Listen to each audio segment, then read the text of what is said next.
at the point when the Mercedes-Benz CLS class initially landed in 2004. It was the start of the purported four-entryway roadster development.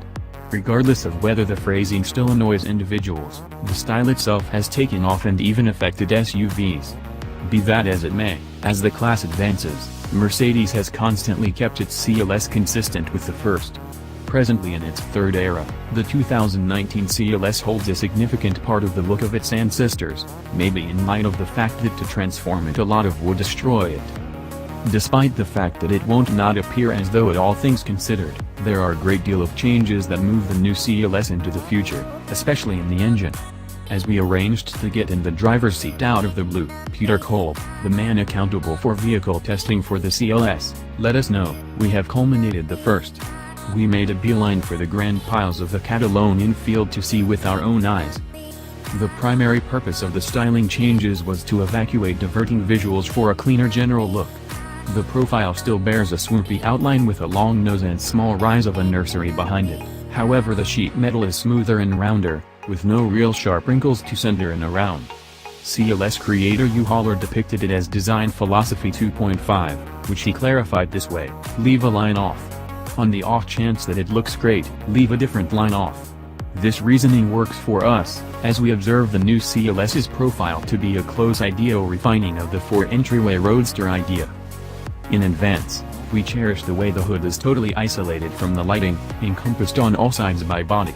The sharp nose goes to a forceful point before the vehicle, and the thin headlights look spotless and quick all alone.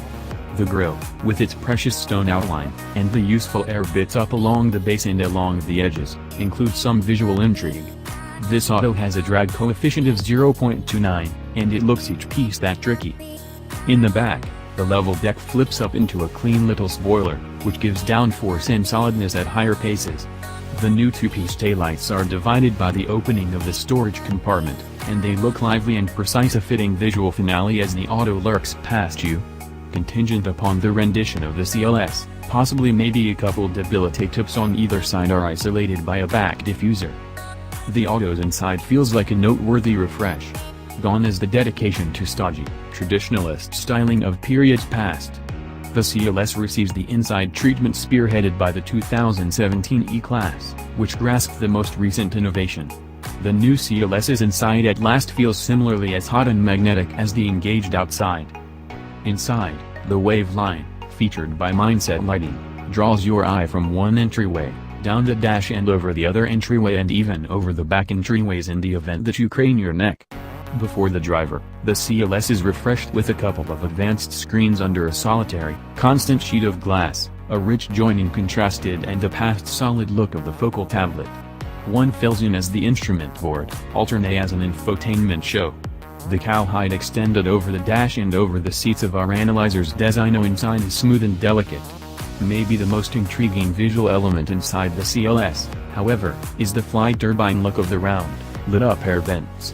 Lighting around the handle and the inside changes from blue and blowing cool air to red while giving warmth. Aside from the absence of overhead airspace, the inside of the CLS feels especially spacious.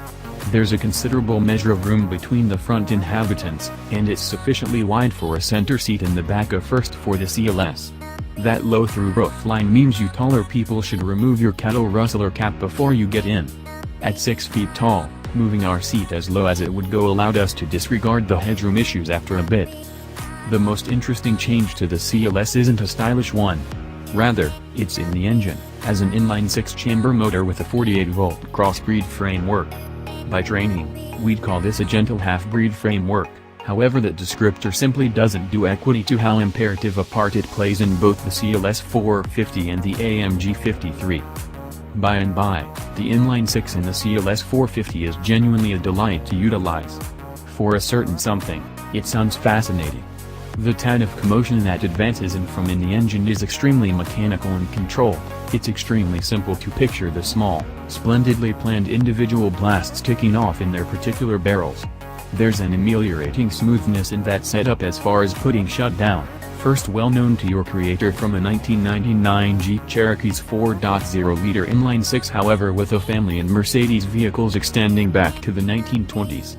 An odd mental examination, maybe, yet it exhibits what this motor speaks to us, a workhorse. In the event that you need to bring a more profound plunge into the CLS motor's specialized points of interest, there's a whole other world to peruse. Mercedes' new inline-6 truly is a fascinating engine regarding innovation, security, proficiency, cooling and NVH. The consideration of the 48-volt EcoBoost framework, with its extra 22 strength and 184 pound-feet of torque, yes, you read that effectively, is a piece of what makes this powertrain so fulfilling to utilize. Typically, gentle half-breed frameworks feel aloof, unnoticed by the driver aside from when the motor shivers to life when the stoplight turns green. Particularly, Mercedes grandstands this framework to the driver with a solitary, direct check on the instrument board, with the meter moving to one side amid charging, and appropriate amid boosting. This enables the driver to compare the speeding up they feel to what the framework is really doing. It feels energetic, and brings into this gas-fueled game's auto a smidgen of the delight experienced by F drivers. Small steps. Whatever remains of the driving elements are well known. The 9-speed programmed transmission moves easily, rapidly and unobtrusively in the 450. The guiding is commonly uncommunicative, however we didn't discover any trouble in pointing the smooth CLS along the restricted mountain streets of Catalonia. However, a portion of the transport driver's close monastery to Montserrat appeared to have considerably more certainty than us. Indeed, even in the rain, putting our foot to the floor in our AWD test auto was met with flawless strength. In the AMG CLS 53, everything is more intensified. Yield is supported to 429 torque and 384 pound-feet with the assistance of a twin-scroll turbocharger electric helper compressor. It additionally profits by a similar impermanent power knock from the EcoBoost starter alternator. From the driver's seat, the sound of this turbocharged variant is more overwhelmed by the fumes. The movements from the AMG Tune 9-speed transmission are met with blast from the 4 fumes tips in the back. The 0 to 60 mph run arrives in a smart 4.5 seconds, 0.3 of a tick speedier than in the 454 Matic. The directing feels more tightly, more responsive and even more informative about the street surface. We were capable, on only a few events, to evoke only a small piece of squirreliness from the backside while quickening out of a tight, wet corner. Mercedes-Benz has been a pioneer with regards to astute driver help frameworks, and now journey control is getting significantly more quick-witted. The CLS acquires its distronic innovation from the S-Class. It has versatile voyage control and path following. The perfect trap here, however, is that it will naturally modify for changing velocity points of confinement, and it even foresees bends in the street and backs off for them. On the blustery Spanish throughways, we were genuinely awed to see the auto explore corners individually. It did as such mindfully, and at bring down cornering speeds than we'd have kept up under manual control. No curveballs there, as well-being and solace starred things out. Things being what they are, is this the ideal CLS? We should go down the rundown. Outside plan? Nailed it. Inside? The space, materials and general outline go in the win segment. It's the presence of the techy stuff that stands to age less nimbly. We'll call it mission achieved for the time being, however we'll be intrigued to look again at the third age CLS near the finish of its life cycle to see whether regardless we burrow those screens and lit up vents. Innovation? Spot on. The driver help tech, specifically, is decent to have in an amazing tour like this. Powertrain? Nailed it.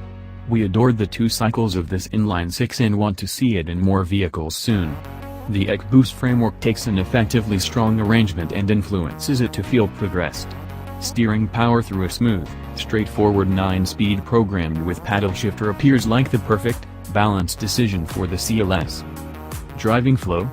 It completes a great job of being a CLS.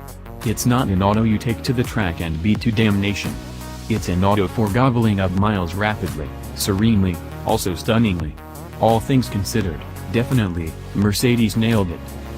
The third age may be damn near being the ideal CLS. There's just a single thing in the close term that could change that, the Mercedes-Benz GT 4-door coupe. We'll discover soon.